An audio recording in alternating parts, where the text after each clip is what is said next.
Director of Government Affairs for Tully Environmental. I'm a member of the Executive Committee of NWI, New City Chapter. Ron Bergamini, Action Environmental Group, we're also a member of the chapter. Michael Davella, Action Environmental Group. Frank Landino, Action Environmental Group, in-house counsel. Jerry Antonacci, Crown Container, also a member. Andy Moss with IESI, Progressive Waste, the Government Affairs Manager, and Vice Chairman of the NWRA City Chapter. Josh Freeman from BIC. Santiago Mackay from BIC.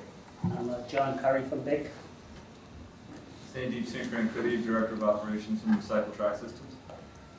Adam Pasquale, Recycle Track Systems, COO. Yvette McCann, lead analyst for Cycle Track Systems. Craig Lettieri, Recycle Track Systems as well. We brought a big team here. Eric Dowse, the Sustainability for Recycle Track Systems. Matt Holby, also with Recycling Tracking Systems. Steve Shangaris, with the Association, National Waste and Recycling Association, New York City Chapter.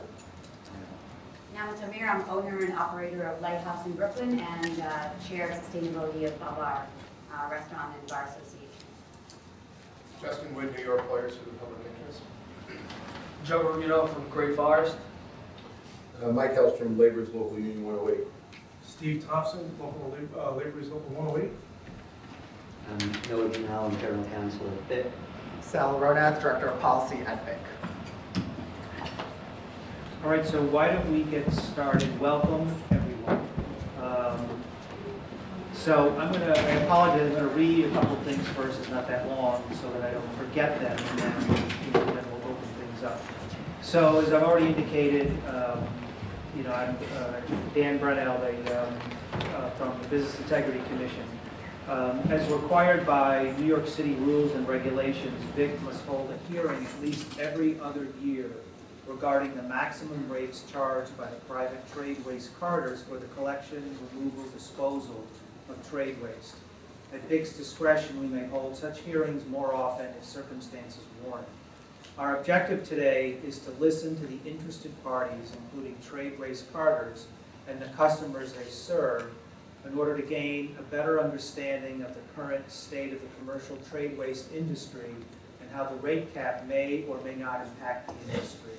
The New York City rules explicitly state some of the factors that BIC will take into account when evaluating the current rate cap, which includes the Producer Price Index, commonly referred to as the PPI, available data on the trade waste industry, and any other factors that may be relevant to assessing a fair and reasonable return to licensees and the protection of customers for unreasonable charges, from unreasonable charges. The rules also state that the proponents of the change in rate cap must, quote, bear the burden of demonstrating on an industry-wide basis that existing rates are inconsistent with the standards for maximum rates, end of quote. Thus, we are here to listen to you on this issue. We hope that your statements will be supported by studies and other forms of empirical data.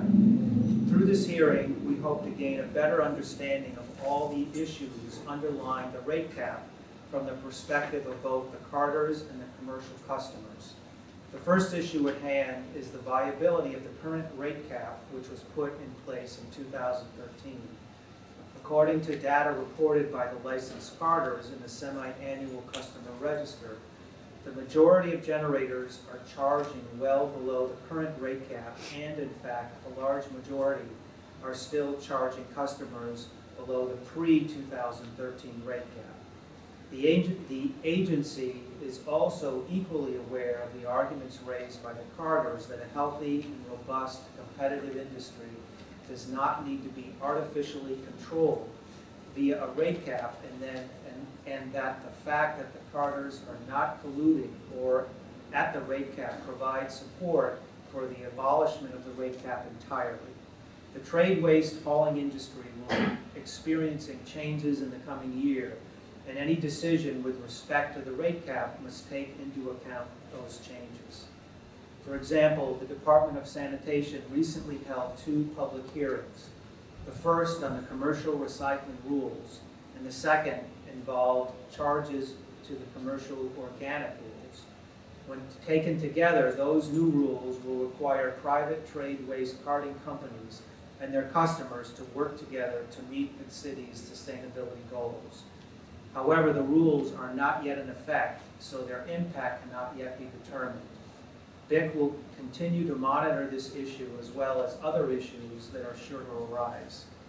As many of you know, we are reinitiating the Trade Waste Advisory Board, which we expect will increase and improve the communication between BIC and the companies we regulate. This hearing is not the end of our fact-gathering process on this issue. We will continue to have more discussions with interested parties after this hearing. After we have gathered all the pertinent information, we will then be able to decide how to adjust the rate cap, if at all. A court reporter is present today and will record the hearing. The hearing is also being video recorded. You may present an oral statement or submit written comments. BIC will carefully consider all the comments it receives today at the hearing, and all written comments should be received by November 30th of this year. I will begin calling those of you who wish to speak this morning in the order in which you have signed it, except Ron Bergamini is going to go first. When you speak, please state your full name, affiliation, and speak slowly and clearly so that the court reporter can understand and accurately transcribe your statements. We're asking people to kind of limit themselves to 5 minutes. That having been said, we don't need to rush this necessarily. As I indicated in the comments, this is not going to be the last time we're going to discuss this. So it isn't as if, sometime in early December, you're going to be surprised by some decision that we're going to make. There'll be more discussions before that so that we know, first of all, what's coming, and second of all, that we have an opportunity to consider all views here so that we can try to reach the most intelligent decision here is what should happen to the rate cap. So Ron, if you'd like to go first. And again, I know, for some of you that don't speak publicly, the thing I would sort of coach you on is speak slower than you think you should, because that's probably going to be just the right speed. Good morning. Thank you very much. Thanks for the opportunity to go first. My name is Ron Bergamini. I'm the CEO of Action Environmental Group, the parent company of Action Cars Environmental Services, which is the largest hauler in the city, approximately 100 trucks. And I appreciate the opportunity to give these remarks. I recognize that it's an evolutionary and not a revolutionary process as we all get to know one another. And I've long been an advocate for free markets. So I do not support the rate cap. Yet I understand it.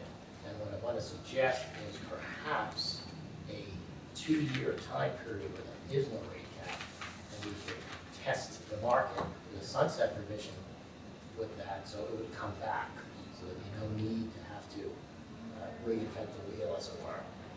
I've submitted written remarks, and as my tendency is, I have a hard time reading from them, so I'm going to paraphrase a little bit. We did provide some industry metrics and empirical evidence of what the costs have been over the last 2 years. Not surprisingly, they've gone up, with a notable exception of fuel. Fuel is down, and that's certainly helped us. What has gone up is labor, and it should go up. Our drivers make an average of $70,000 a year. That's a solid middle-class wage. We're proud that we offer that. But as we move forward, we want to offer more to our drivers, or all of our employees, in terms of workplace, environment, safety, better equipment. And that's money, as you know. One other note on cost that might not be readily apparent to everyone is that the recycling market has changed substantially in the last 2 years. In particular, paper and cardboard, which is the largest recycling material in New York City, since the last rate cap, that's down 17%. And that, in effect, has been subsidizing a lot of what the industry's been doing and allowing folks to be below the rate cap, as you properly pointed out. So the question becomes, how do we, as an industry, become more professional and meet the needs that you want, what the city wants, the public wants? How do we do that? That takes money. It takes innovation. It takes better workers. It takes training the workers better. We're presently looking at something called onboard computing to make smart trucks We're in an early process, a 2-year implementation, but we believe it has the ability to take the industry to the next level in terms of creating better route efficiencies, better communications with our employees, better communications with our customers. You pointed out that the industry is going through a change. I couldn't agree more. I think we're in the beginnings of that change. You're going to see, you're beginning to see a different set of professionals in this industry. And I use the word professional deliberately because that's what we're seeing more and more in this industry. You also mentioned organics. Organics is something that our company has been doing for about 10 years. We've been collecting it. Now with the law changing, DSNY's new regulations, which we support, by the way, and have supported, we're finding, as everyone in the industry can attest to, that disposal options are eliminated. Thus, costs are more, a lot more. In fact, I'm not even sure where they're going to be in the next 6 to 12 months. I don't think anyone is. If you saw the recent bid that the DSNY put out, the rates were over 100% variance on where the numbers came in. So with that said, I throw out the notion that perhaps another evolutionary step would be to carve out organics from the rate cap. I know others will speak to that, and I strongly support that, because if we want to make that work, economics have to work, the market has to be able to support that, and the capital investment that will take to make this happen. So in the short term, it's very hard to raise that capital to get the financing to do these things. And I want to wrap up with dispelling perhaps a little bit of a myth. If the rate cap were to go up tomorrow or be eliminated tomorrow, you wouldn't see a change in pricing. When you would see that, I don't know. It would depend on the market. So then you might ask, well, why would you even care? Why are you here? Why are you doing this? Because it creates an artificial constraint. And I don't want to get too granular on things, but capital will go elsewhere. It's hard to work private equity firm. We're owned by private equity companies, and we count on investment from others. Others in the audience look to do that as well. And capital's afraid to come to the city because of the rate cap. So I hear that tone going over there.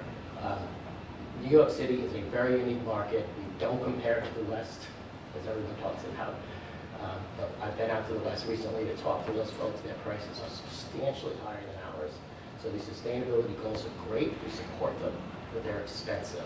So rather than make this a race to the bottom and make this industry just about price, we want to create value. We want to have the professionals in the industries rise to the top. We want to provide fair wages, good middle-class wages, fair prices to our customers, and a better and a safer environment. Thank you.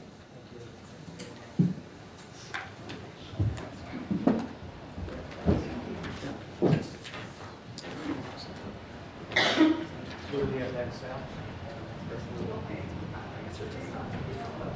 Tom? Yes.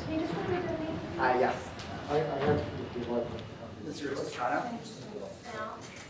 Who would you like to recommend for these copies?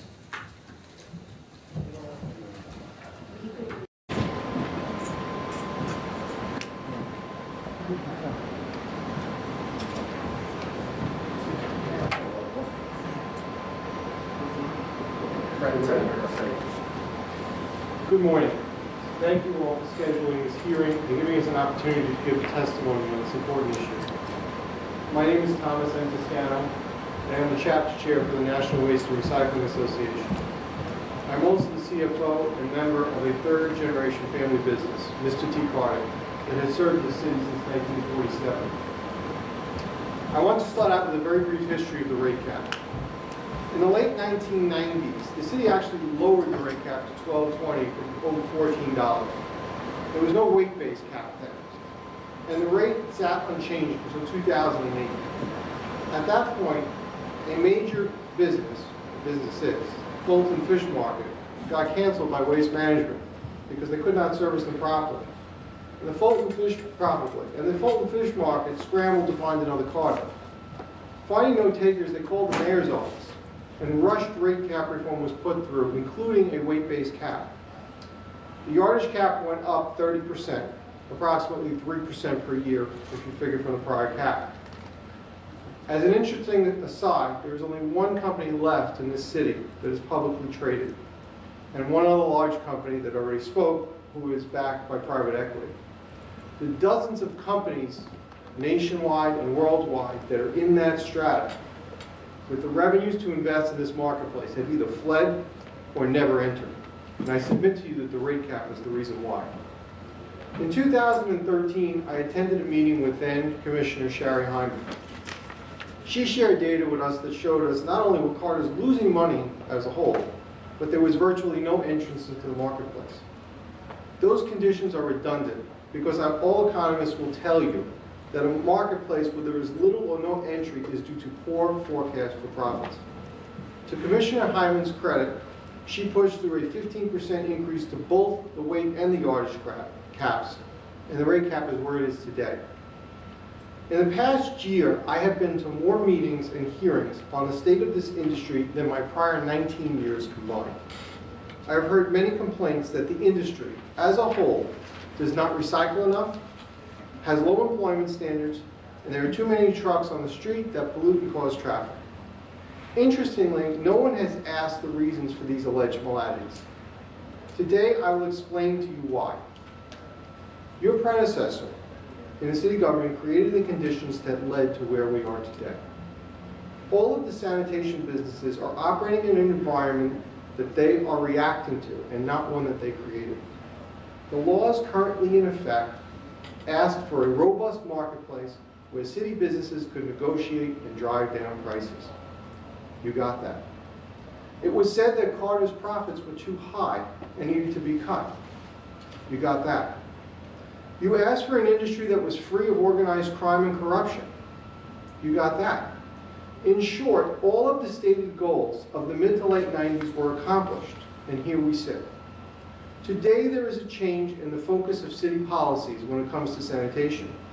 The message I am hearing, and correct me if I'm wrong, is that you now do not want the cheapest service out there. You want more recycling, even if it costs more. You want greener trucks, even if they cost more. You want higher labor standards, even if they cost more. As a representative of the sanitation industry, I'm here to tell you that you can have all of those things. However, you cannot have them in the current environment that was created to deal with problems of a prior generation. The rate cap is antithetical to all of the stated goals of those pushing change in our industry. Customers, as a whole, will not recycle if trash rates are low. That is like trying to encourage people to save fuel when fuel is $1 a gallon. The companies in this room will continue to pay good wages, but will continue to fight paying great wages if the rate cap only goes up 3% every year. On average, those increases simply deal with past inflation. As a business owner, how can I agree to more than a 3% increase in wages and benefits if my revenues are not permitted to increase beyond that?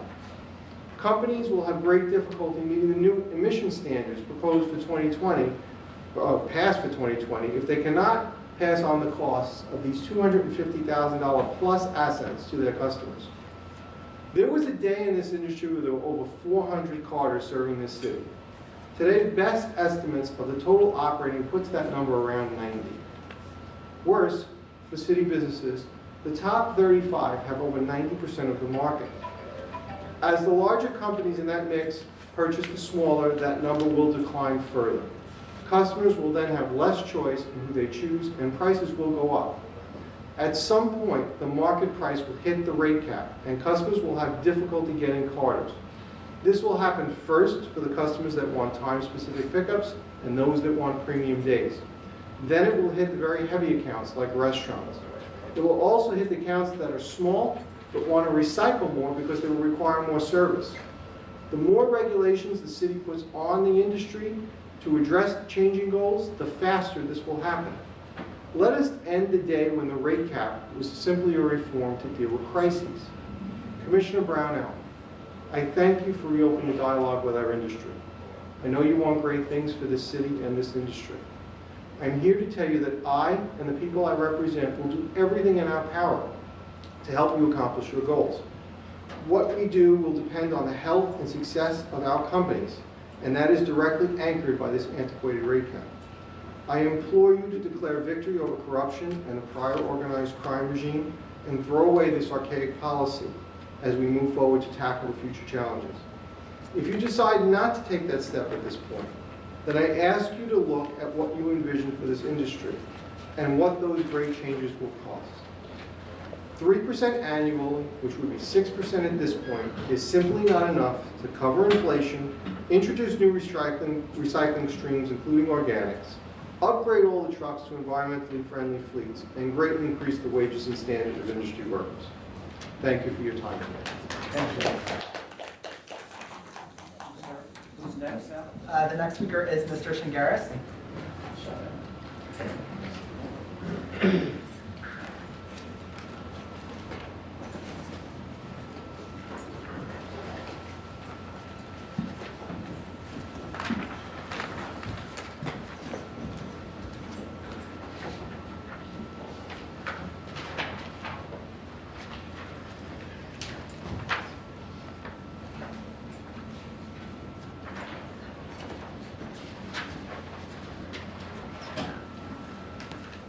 Good morning. My name is Steve Changaris. I'm the Northeast Regional Manager for the National Waste and Recycling Association, and I've been given the privilege over the last 6 months to work with our New York City chapter members.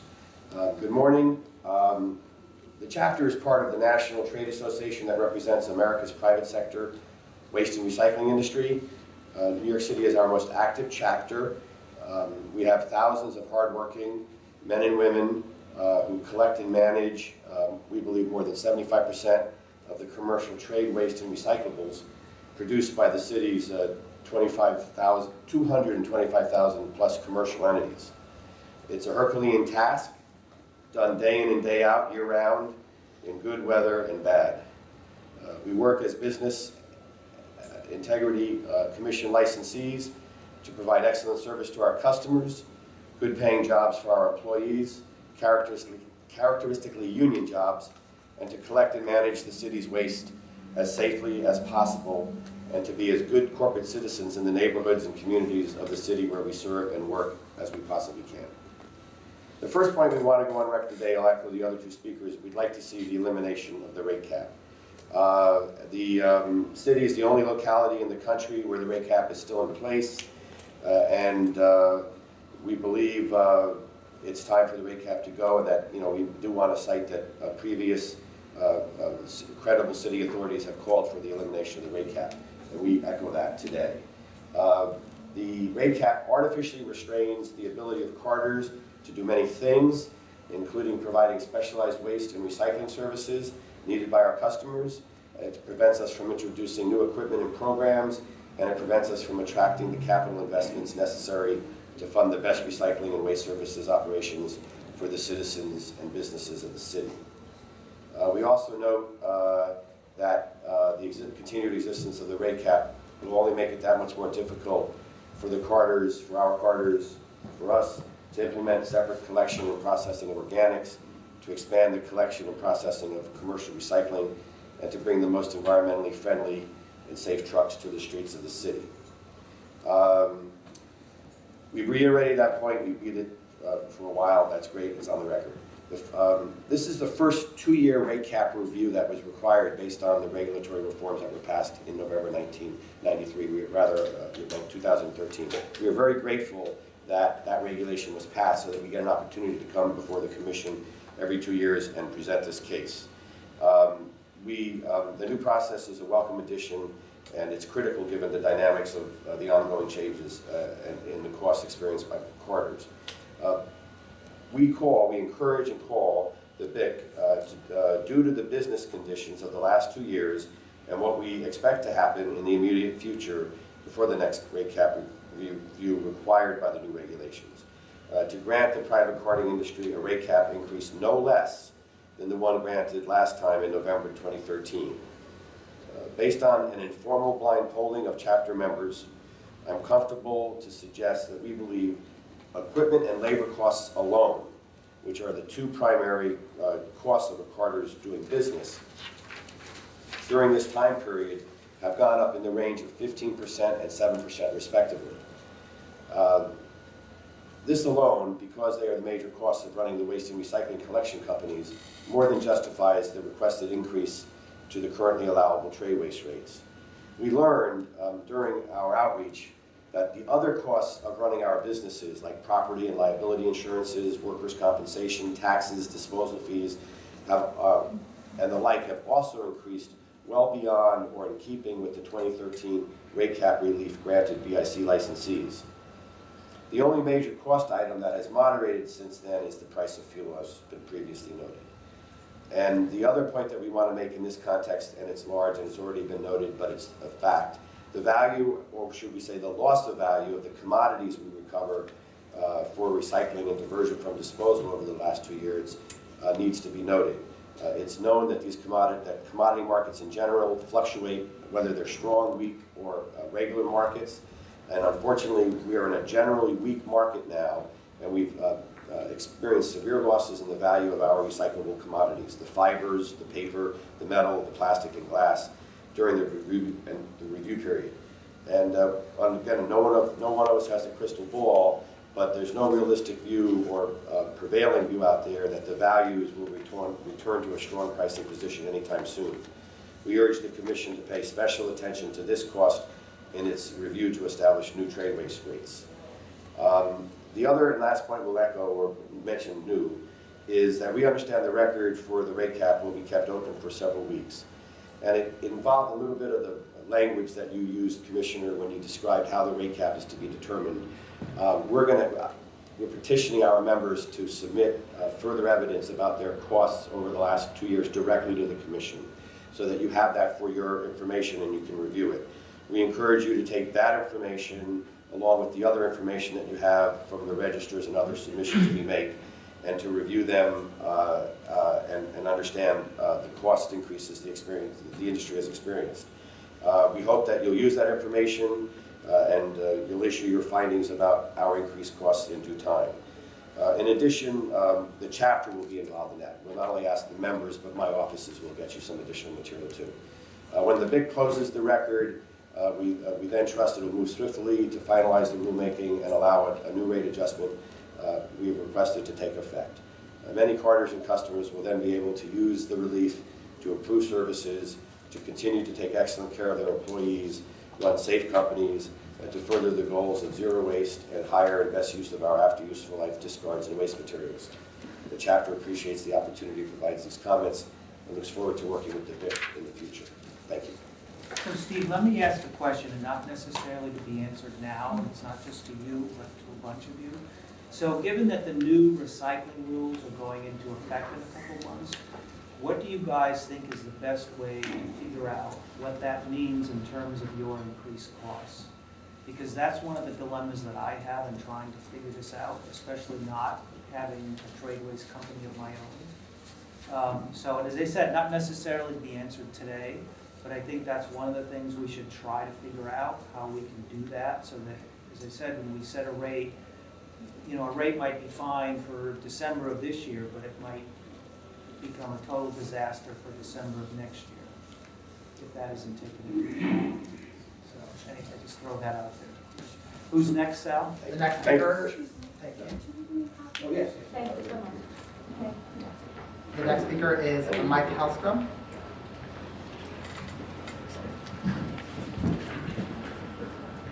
Spot, yeah. Morning.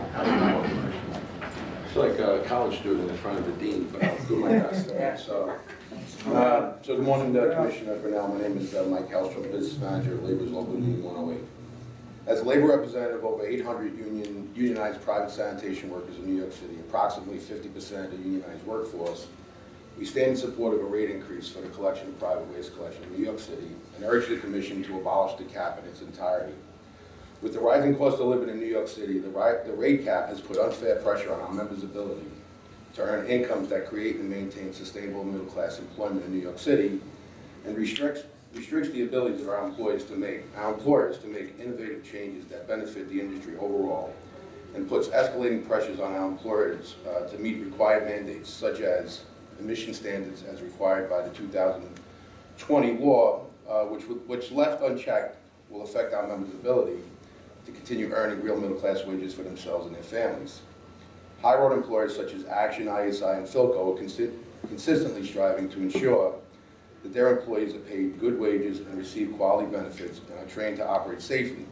But with these costs rising, especially the cost of medical benefits, which has risen as much as 300% since the inception of Local Law 42, our contractors need the ability, now more than ever, to get real sustainable relief. Now, this is why we suggest removing the rate cap altogether. Continued capital investment is essential to our industry and our members' lives.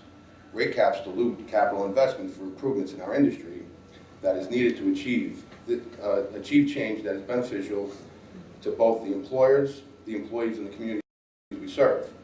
Labor's Local 108 is proud of the partnerships that it has with its employers, and we stand in agreement that a rate increase is needed in our industry and that the Commission should be moving to abolish the rate cap in its entirety.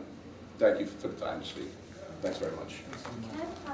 I gave it to you. Okay, thank you so much. Thank you. The next speaker is Mr. Adam Pascal.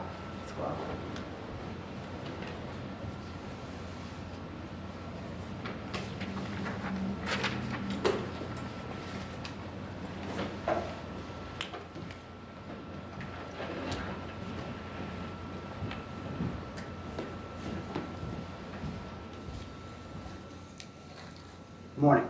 Good morning. My name is Adam Pasquale with Recycle Track Systems, also known as RTS. We are a licensed waste and recycling broker in New York City. Our business is focused on diverting recyclable materials from a landfill, analyzing data, and providing recycling reporting. My family has been on the front lines of the New York City waste industry for over a century. As the fourth generation in this industry, I have a full understanding and genuine appreciation of the logistical obstacles and regulatory complexities that our New York City haulers are faced with on a daily basis. Those truly following the industry know that progress has been painstakingly slow, and it is now time for a change. Today is an exciting and pivotal moment in our history, our city's history, with respect to how we handle, treat, and understand recycling and waste. As you consider this legislation, please keep the following in mind. 1, expanding the playing field. 2, the legislation as currently drafted for organics recycling will not work. And 3, there is a workable solution that already exists. Expanding the playing field. Expand the Business Integrity Commission broker's license to allow the hauling of organic waste material. Reforming this regulation will allow new sustainable companies to enter the market without the burden of traditional waste removal complexities. Bottom line, expanding the free market for organic hauling will create new jobs, best practices, and spur innovation for an industry in much need of change. The legislation as currently drafted for organics recycling will not work. While we are here to discuss this important piece of legislation, I would be amiss if I did not mention the struggles currently faced by haulers. Through our research and daily interactions, we know the costs of hauling organics are significantly higher than hauling waste. This is due to transportation, education, validation, and risk of contamination. Simply put, New York City hauler margins are being squeezed. Haulers are under tremendous pressure to reduce truck traffic, implement evolving standards and regulations, all while trying to service the most demanding city in the world. This creates a polarizing effect between the hauler and the city. There is a workable solution that already exists. Across the river, these exemptions we are proposing are already being practiced by New Jersey, a state which has some of the strictest regulations with regards to operating an organic recycling facility. In New Jersey, you can haul organics food waste recycling without an A901 license, which is the New Jersey equivalent to the New York BIC license. If the highest regulated state supports this exemption for organics, then surely we can devise a workable option for our city as well. So therefore, let's talk about a way forward for the city, the environment, and my young son's generation.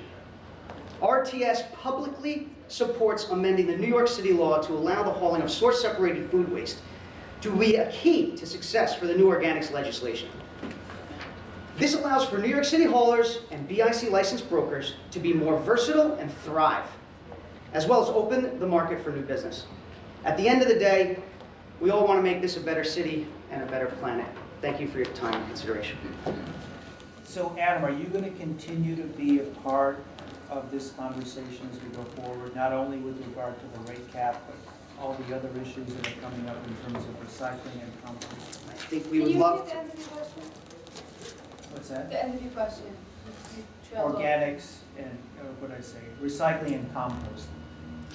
I absolutely would be. I mean, I think that shows from all the people we brought here. We're ready to.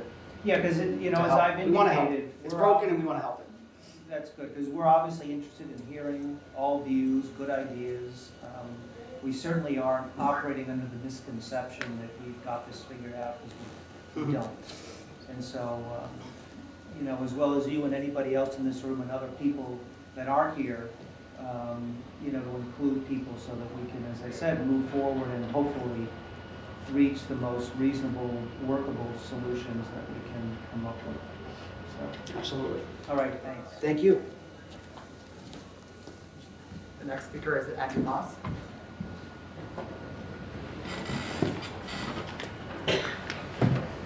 I'm being green today. I don't have paper, so is it all right if I sit over here and? Yeah.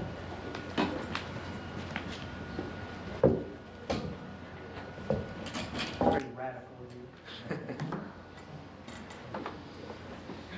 Good morning, and thank you for the opportunity to be here today. Progressive Waste Solutions is the only New York Stock Exchange publicly listed company that picks up garbage and recyclables in New York City.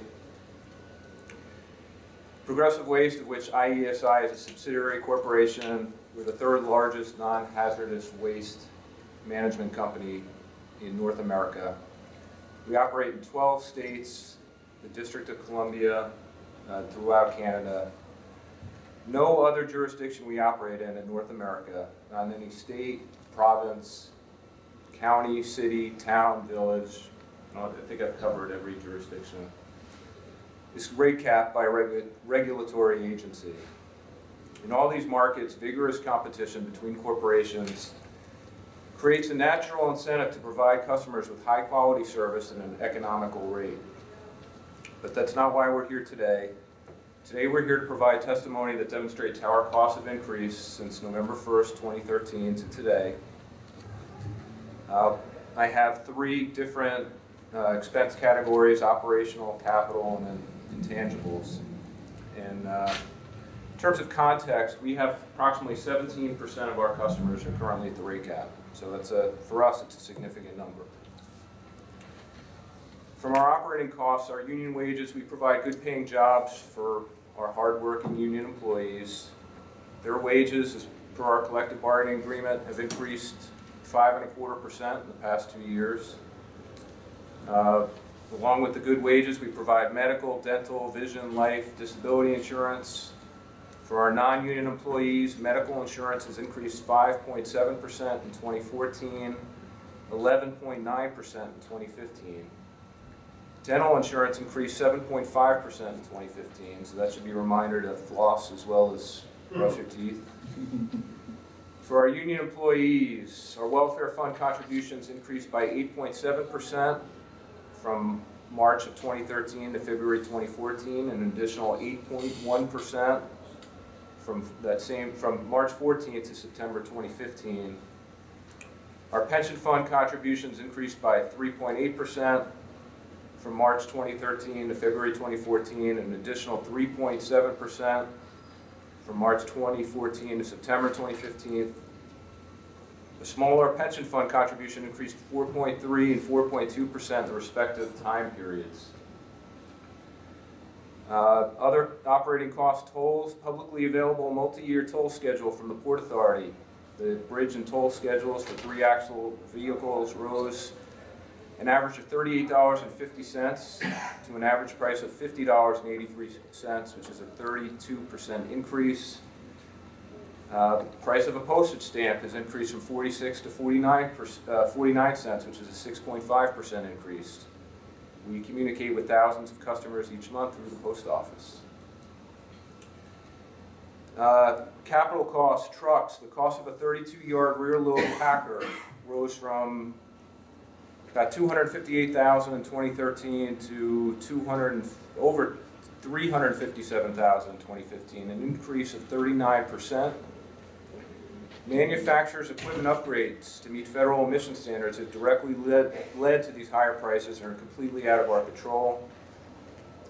Moreover, as a company, we've added additional safety features to our trucks, including high-intensity lighting packages, side guards, quick-tip automated loading systems so the men don't have to physically throw the trash into the hopper. And while we believe these safety investments are vital in what we all know is a very dangerous occupation, and on a side note, should be required for all licensees, there's only one way to pay for these improvements, and that's through the rates we charge our customers.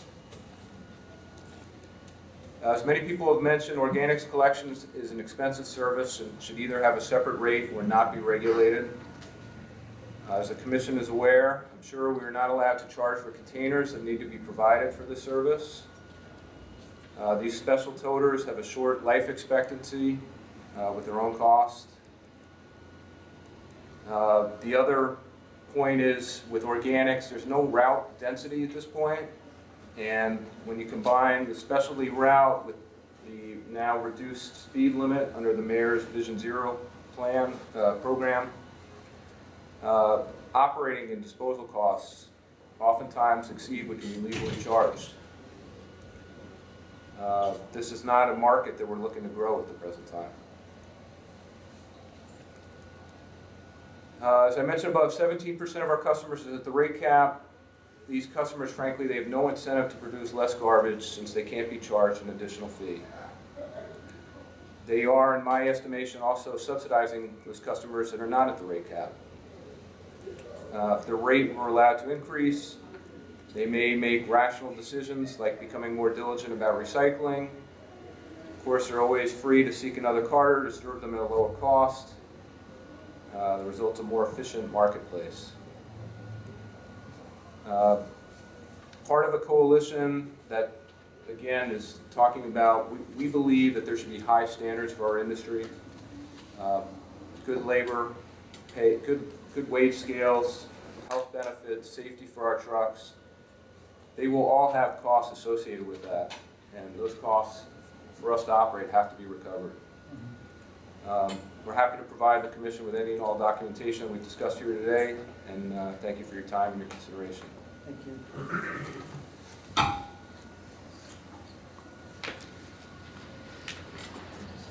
The next speaker is Nama Tamir.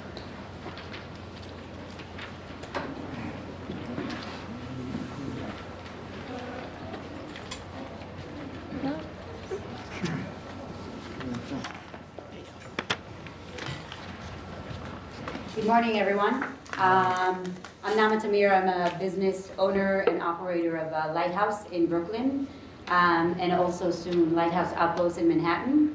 I'm the chair of Sustainability and Green Practices of Babar. It's a restaurant and bar association in north of Williamsburg and Greenpoint, and also a member of the Transform New York Don't Trash Coalition. I'm really excited to sort of have this opportunity to talk about the experience of a small business owner with carting and waste management practices. I have a few serious concerns about the increase. In my experience, there is a lack of transparency in our dealings with waste companies. Myself and my fellow small business owners have very little understanding of what it is that our bill consists of. You really sort of have no gauge of why you're charged, what you're charged, whether the effort that you put into separating your waste and your recyclables actually goes further. I mean, oftentimes I see our trucks being, the trucks for waste companies sort of like being loaded with our waste and our recyclables in the same truck, and it sort of makes you wonder if we had gone into the trouble of separating everything, why does it go into the same truck?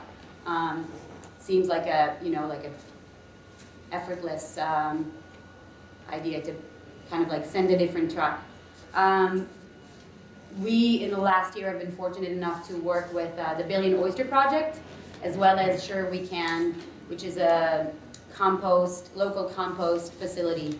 And even though our garbage waste has been reduced substantially, probably over than 50%, there was an increase of over 200% in our monthly rate. So really no explanation other than a scribbled page with a little bit of weight on there, and you know, a lame explanation of how we went from one number to another in the span of 2 months.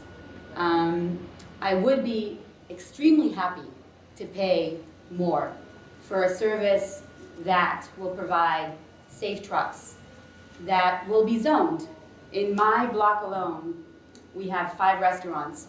Each one has a different hauler. So if we're talking about labor, gas, trucks, asthma, here's one way to look at this problem. I would happily pay for a company that will serve me well, meaning in the summertime, if our waste didn't get picked up, it was outside, literally stewing in a garbage bin, smelling. I couldn't use my outdoor area, seating area. I had to close the windows because it reeked.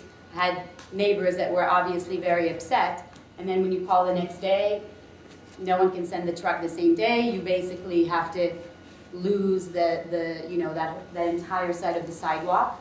And there's nothing from the waste company that sort of like reprimands that. I mean, I use my analogy and said if a table sits down and they order a steak and they don't get the steak, I don't put it on the check. It doesn't happen with waste companies. They're like, oh, well, someone will come and pick it up, and I have to go in the morning and sort of like make sure that, the garbage got picked up. Rats, obviously, smell.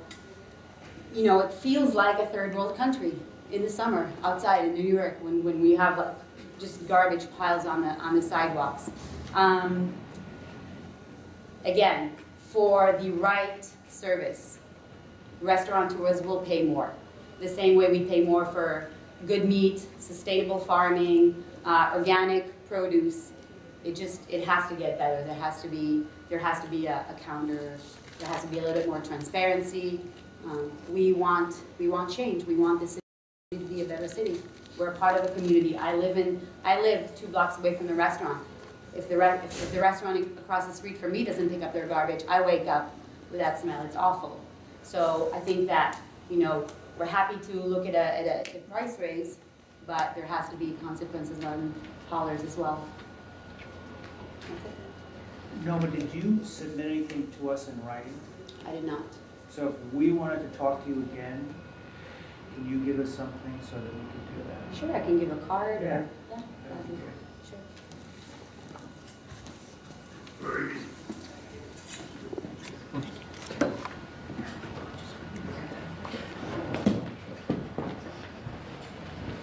Those are all the individuals who have signed up. Is there anyone else who would like to testify at this hearing?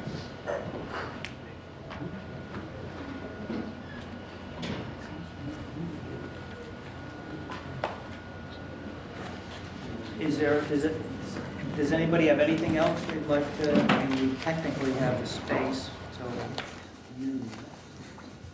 I know that large groups can sometimes be difficult to manage, but is there anything else anybody wants to talk about? And Noma, one of the concerns I have... I can't hear you from there. One of the concerns I have is that I don't have enough people from the generator side, and obviously that's a very important component to all this. So that's probably one of the things we should talk about. I mean, I've met some people from the Restaurant Association, which I think is a little different than the association you're in. Right, ours is just sort of like a local... Right, and obviously generators are more than just restaurants. Yeah. So I'll have to figure that out, and if anyone has any suggestions, I mean, that our would be helpful. association is mostly restaurant and bars, Right. but not only, so. Commissioner, Yes. I'd like to, Can I just have your identification? Sure. Lauren Perrielli, Tully Environmental. I think it would be important to have sort of a more balanced conversation. Yeah. We reach out to some of our customers and ask them to either reach out to you or submit.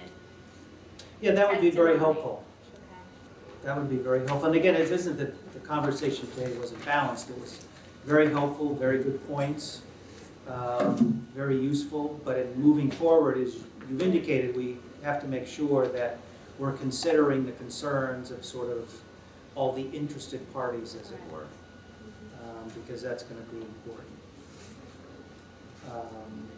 Anything else from anyone? All right, so as I've indicated, this is going to be an ongoing process. We don't want to take forever to do this. On the other hand, but so that to the extent that anyone has other information or other people that want to come in and talk to us, we are always happy to do that, and I would actually encourage that. So just, I hope you know where to find us. Yes, Steve. Could we ask that a Can I just deadline have or your a name? date?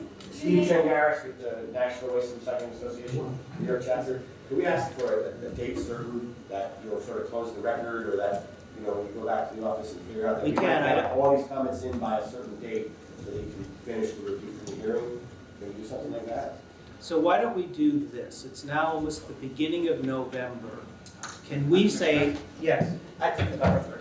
what's that? We will continue to accept statements until November 30th. Yeah, so why don't we give November 30th as a date? Excellent. And if there's a good reason to extend that for some reason, and I can't think of what that would be right now, but that doesn't mean there won't be one, you know, we'll do that. Obviously, we want to make this as rational as possible. So why don't we say November 30th? As I said, I have a concern. I'm not hearing enough from the generators, not to beat up on the generators, but, you know, that's obviously a critically important voice to have as part of this discussion. Please feel free to contact me. All right? All right, thank you, everyone. Thank you.